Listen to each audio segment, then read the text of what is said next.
In a quiet, unassuming village nestled deep within China's Yunnan province, there lived a man whose presence was as ordinary as the next. An aging farmer, working the land near his small home, Zhang Yongming seemed like just another villager trying to survive the hardships of rural life.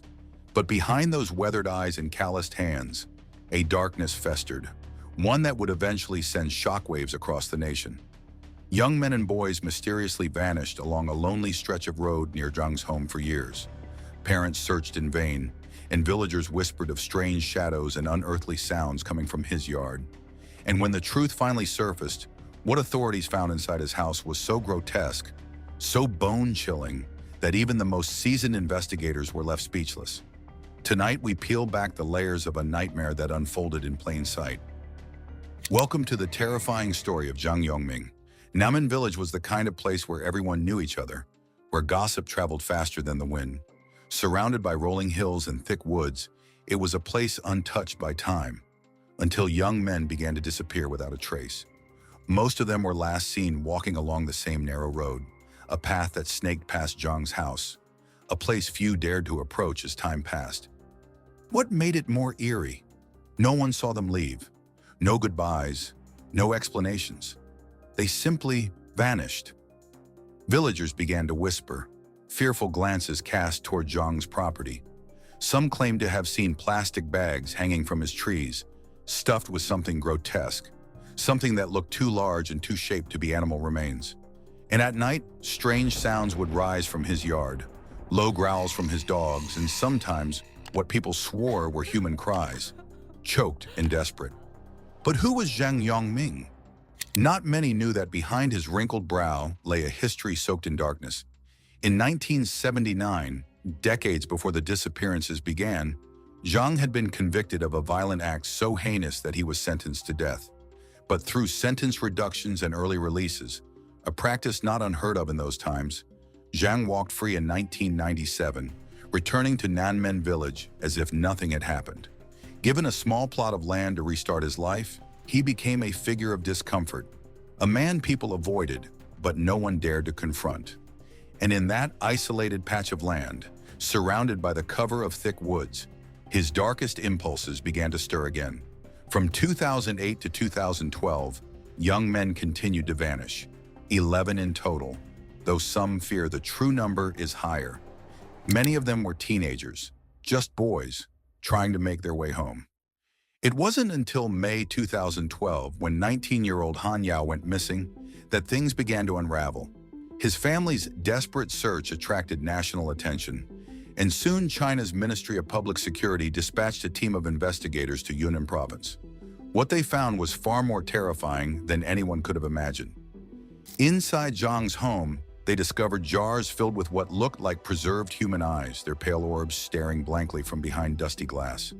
Strips of flesh hung from wires, drying in the stale air, while bones, human, were scattered across his property, some gnawed clean, others half buried near the edges of his land. And in the corner, his dogs growled over scraps of meat that no one dared to identify. As investigators dug deeper, the full horror of Zhang's actions began to take shape. He had targeted men walking alone, luring them in, only to make them vanish forever. What he did afterward is something straight out of the darkest folklore. It was revealed that Zhang had been feeding flesh from his victims to his dogs. But what truly stunned the community was another revelation. He had been selling human flesh disguised as ostrich meat at local markets. Imagine for a moment the horror of realizing you may have unknowingly consumed part of someone's tragic fate, purchased from a man whose gaze now seemed far more sinister. Zhang's small, inconspicuous stall at the local market was no different from the others, until the truth came to light. For years, people had been buying ostrich meat, unaware that it was human flesh, expertly disguised. The villagers, already haunted by whispers of the disappearances, were thrown into deeper terror. The market, once a place of simple commerce, now became the stage for nightmares, and every transaction held the weight of potential tragedy. Questions arose. How could anyone not notice? How did Zhang evade suspicion for so long? But the truth was that fear is a powerful silencer. The villagers, already aware of Zhang's violent history, chose to look away. They couldn't fathom the full scope of his monstrosity, but they knew enough to keep their distance. In a community bound by unspoken rules of survival, it was safer to avoid than to question. As investigators unearthed more horrors from Zhang's property, the scale of his depravity grew clearer. Human bones, some charred, others broken, were found buried under his modest garden.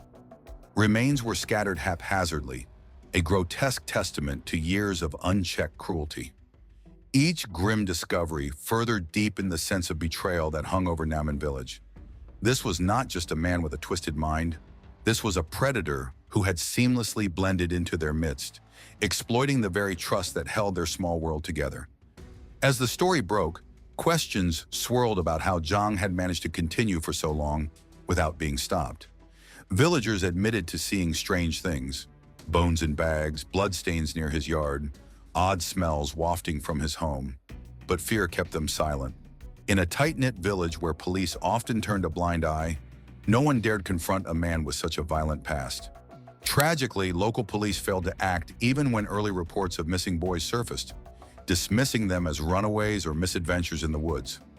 12 police officers were eventually punished for neglect, including the chief of police himself.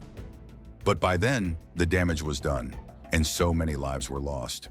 When Zhang Yongming was finally brought to trial, the courtroom was heavy with anger, sorrow, and disbelief. Yet Zhang showed no remorse, no apology, no sign of regret. He refused to explain why he had done such unspeakable things, his face a cold mask as families cried out for answers. Ultimately, he confessed to the deaths of 11 young men, though many still suspect there are more victims yet to be discovered, their fates lost to the wild forests that surround Yunnan village.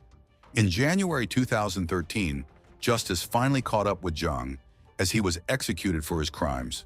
But the horror of what he did still lingers in the minds of those who remember the boys who never came home.